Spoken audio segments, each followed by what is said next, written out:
Here we have our second rational inequalities example problem, and we want to solve x squared plus 4x plus 3 all over x minus 1, which is greater than 0. So the first step in solving this example problem is we want to determine what x values make the numerator and denominator equal to 0. So when solving for the numerator, we can go ahead and factor that polynomial out, and we'll get x plus 3, which is multiplied by x plus 1. And the x values for this numerator is equal to -3, and x is equal to -1. And for the denominator, we have x minus 1, which is equal to 0, and we know that x is equal to 1. So the next step in solving this example problem is we want to use these x values to set up boundary conditions and then graph test points around those boundary conditions.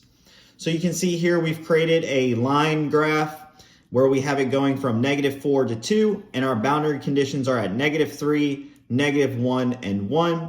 When we set up test points, we chose x is equal to -4, x is equal to -2, x is equal to 0, and x is equal to 2.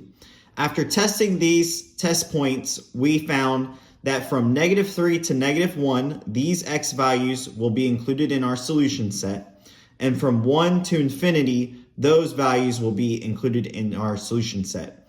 And we were able to do that by plugging these test points in to the original expression and determining if the expression was true or false based on the inequality. So if it was greater than 0, it was a true, and if it was less than 0, it was determined to be false. So the last step in solving this example problem is we want to write our solution set in inequality and interval notation form. And a few notes before doing that is we know that x cannot equal 1 because the denominator will be 0 at x is equal to 1. And so for this solution set, we'll use parentheses around this 1.